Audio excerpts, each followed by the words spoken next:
बिस्मिल्लाहिर्रहमानिर्रहीम अस्सलाम वालेकुम दोस्तों, वेलकम टू कोडिंग। आज की वीडियो हम डिस्कस करेंगे लेक्चर 27। तो वीडियो को एंड तक क्लास में देखिएगा ताकि कोई भी इंपॉर्टेंट कॉन्सेप्ट आपका मिस ना हो। बाकी वीडियो अच्छी लगे तो लाइक लाजमी कीजिएगा, चैनल को सब्सक्राइब कीजिएगा और बेल आइकन को प्रेस कीजिएगा ताकि हमारे चैनल से आने मजीद अपडेट्स आपको टाइमली मिलते रहें।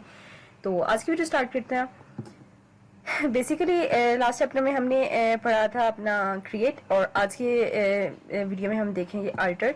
तो अल्टर टेबल का पर्पस होता है कि एक ऑलरेडी बने गए टेबल की डेफिनेशन यानी स्ट्रक्चर चेंज करना। मतलब अगर हमने पहले से ही टेबल क्रिएट एक बनाया हुआ है यानी टेबल क्रिएट किया हुआ है, तो बाद में उसमें कुछ कॉलम्स या कांस्टेंट ऐड या रिमूव या चेंज करनी है तो हम अल्टर टेबल यूज कर सकते हैं उसके अंदर। ठीक है, तो ये एमसीक्यूज के लिहाज से बहुत ज्यादा इंपॉर्टेंट है, इसको अपने माइंड में रखना है। बेसिकली अल्टर का क्या साइंटेक्स है ये आप लोग देख सकते हो, ये अल्टर का साइंटेक्स है और इसको अपने फिंगर टिप्स के ऊपर रखना है, एमसीक्यूज में आपके आ सकता है।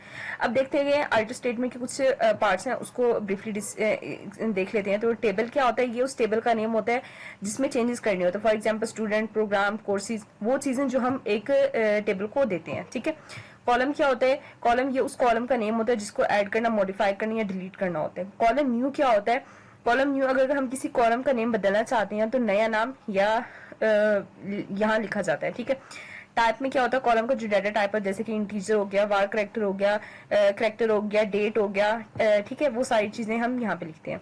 आगे आती है साइज की बात, यानी कॉलम की मैक्सिमम लेंथ है उसका साइज डिफाइन करना है। फॉर एग्जांपल हमने वाटर अगर दिया डाटा टाइप तो उसकी हमने साइज रख दिया 50C के तरह, हमने करेक्टर की डाटा टाइप रखी और इसका साइज रख दिया 5। ठीक है, तो हमने जो साइज उसको देती है उस साइज का नाम है। डिफॉल्ट क्या होता है, अगर कॉलम में वैल्यू ना दीजिए तो ऑटोमेटिकली ये डिफॉल्ट वैल्यू इंसर्ट हो जाती है। फॉर एग्जांपल हमने कोई वैल्यू नहीं दी तो बाय डिफॉल्ट 0 या बाय डिफॉल्ट 1 या नॉट असाइन वहां पे शो हो जाए। अब बात कर लेते हैं कि अल्टर के जो मेन टेबल होता है काम क्या होता है। तो सबसे पहले ऐड कॉलम, यानी टेबल में एक नया कॉलम ऐड करने के लिए यूज होता है। ठीक है, जिसमें हमने उसको specify name, data type, optional size है हमारे पास और ऑप्शन डिफॉल्ट वैल्यू भी हम वहां पे देते हैं। अब बात कर लेते हैं यानी हमने मॉडिफाई कैसे करना होता है, एग्जिस्टेंस जो कॉलम होता है हमारा।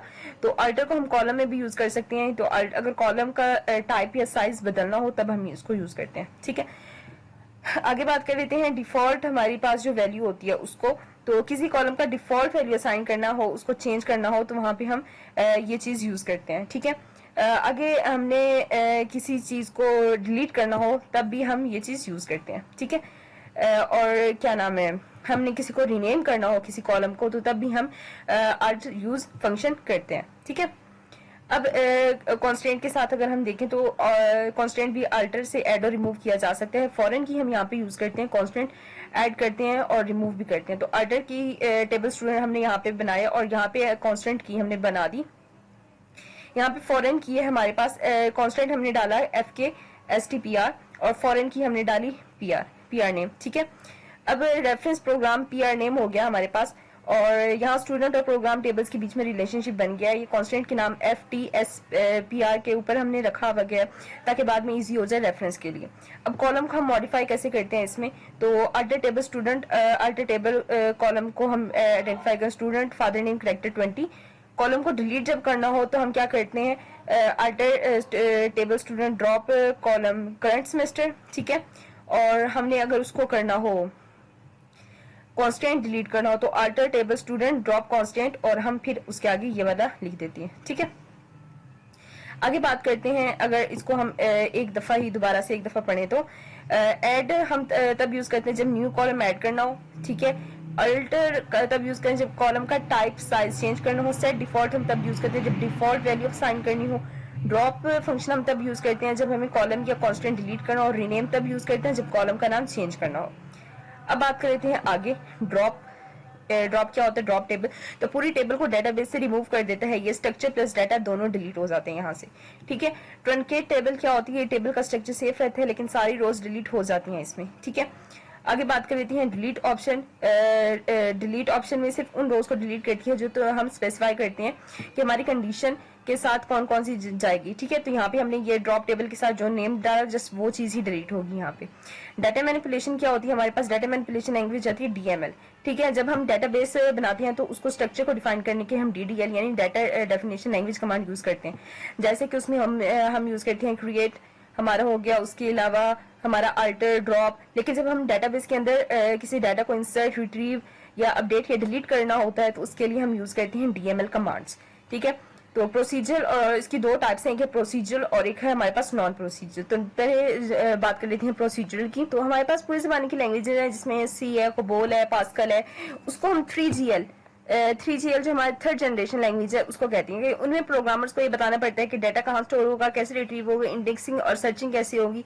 एसक्यूएल एक 4GL यानी फोर्थ जनरेशन हमारे पास है लैंग्वेज। मतलब तुमने बस ये बताना होता है कि क्या डाटा चाहिए, ये बताने की जरूरत नहीं है कि कैसे लाना है। एसक्यूएल ये खुद मैनेज कर देता है। डीएमएल की दो टाइप्स होती हैं कि प्रोसीजर और एक है नॉन प्रोसीजर। अब इसको डिटेल से एक्सप्लेन कर दूं मैं आपको। जो प्रोसीजर डीएमएल है ये यूजर को बताता है कि डाटा चाहिए और कैसे लाना है। फॉर एग्जाम्पल पुरानी लैंग्वेज जहाँ प्रोग्रामर खुद रिकॉर्ड बाय रिकॉर्ड फेच करता था। अब non program procedure DML SQL में कैसे यूज होती है, ये सिर्फ यूजर को ये तो बताता है कि डाटा चाहिए। एसक्यूएल ऑटोमेटिकली बैकएंड में डिसाइड करता है कि उसको डाटा कैसे फर्च करना है। इंसर्ट फंक्शन हम यहाँ पे यूज करते हैं नए रिकॉर्ड्स ऐड करने के लिए। इंसर्ट इनटू स्टूडेंट हम यहाँ पे यूज करते हैं, जिसमें हम स्टूडेंट की आईडी, उसका नेम, उसका एज और उसकी वैल्यूज वगैरह देते हैं। जैसे कि लास्ट में मैंने आप लोगों को वीडियो में दिखाया था। जैसे हमारे पास ये हमारे पास वैल्यू है, ये तो हमने, ठीक है मैं आपको ये दिखा देती हूँ। अब यहाँ पे आप लोग देख सकते हो कि यहाँ पे मैंने स्टूडेंट आईडी डाली एंड देन उसका नेम डाल दिया। ठीक है, तो बिल्कुल इसी तरह हमारा इंसर्ट का फंक्शन काम करता है। और इसके बाद हमारे रूल्स हैं कुछ यहाँ पे। तो डाटा टाइप्स कॉलम के साथ मैच करने चाहिए। डाटा टाइप्स लिमिट में रहना चाहिए। 40 कैरेक्टर है हमारे कॉलम में, 80 कैरेक्टर नहीं डाल सकते हम यहाँ पे। तो ऑर्डर सही रहना चाहिए हमारे जो पहले जो वैल्यू है, पहला जो कॉलम है उसमें। ठीक है, सिलेक्ट हमारा ऑपरेशन है यहाँ पे।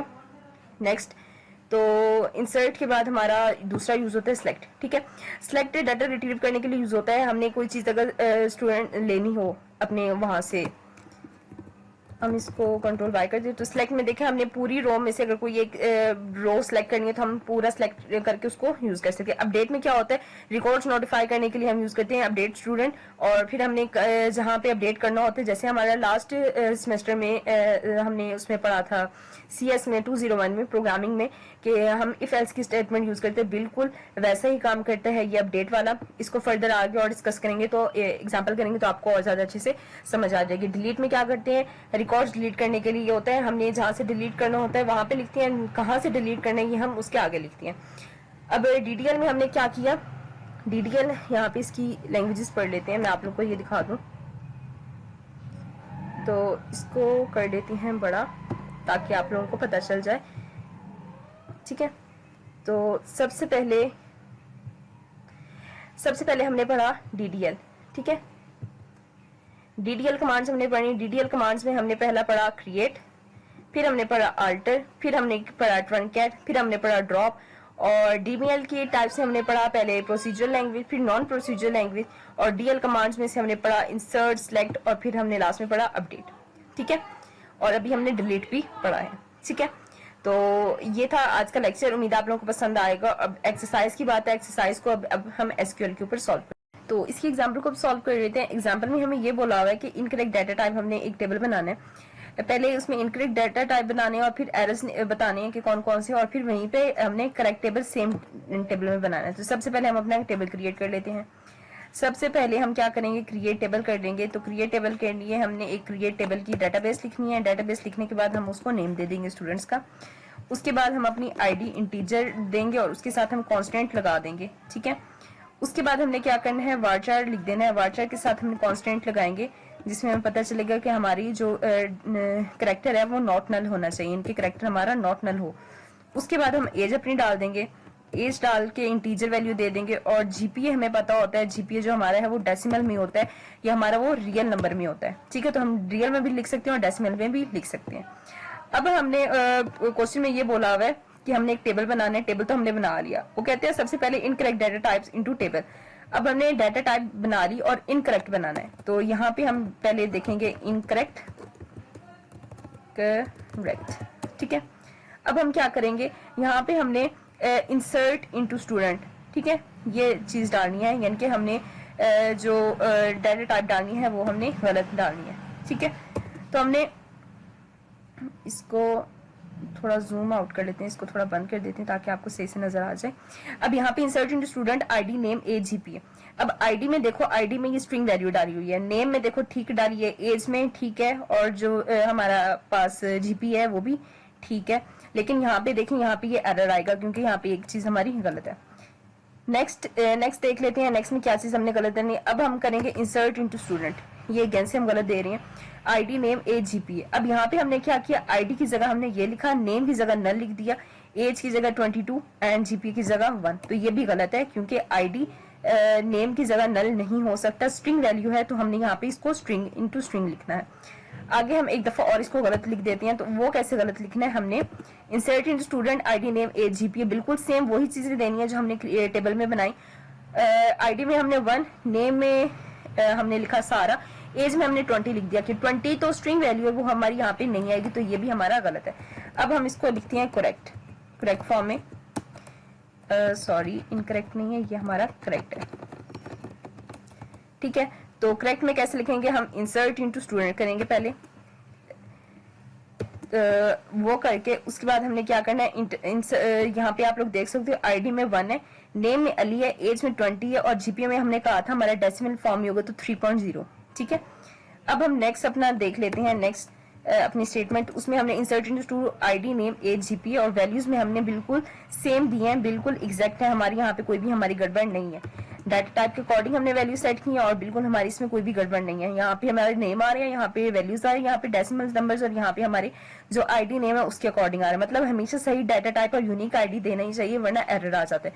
तो यहाँ पे आप लोग देख सकते हो डाटा टाइप के अकॉर्डिंग मैंने वैल्यूज दी, तो ये मेरी बिल्कुल करेक्ट स्टेटमेंट थी, जबकि मैंने डाटा टाइप थोड़ा हट के दी तो वो मेरी इनकरेक्ट बन गई, ठीक है। तो ये था आज का लेक्चर, उम्मीद आप लोगों को पसंद आएगा। वीडियो अच्छी लगी तो उसको लाइक लाजमी कीजिएगा, चैनल को सब्सक्राइब कीजिएगा और बेल आइकन को प्रेस कीजिएगा ताकि हमारे चैनल से आने वाली मजीद अपडेट्स आपको टाइमली मिलती है। मिलेंगे नेक्स्ट वीडियो में नई अपडेट के साथ, तुमने बहुत ज्यादा ख्याल रखिएगा, दुआ में याद रखिएगा, तब तक के लिए अल्लाह हाफिज।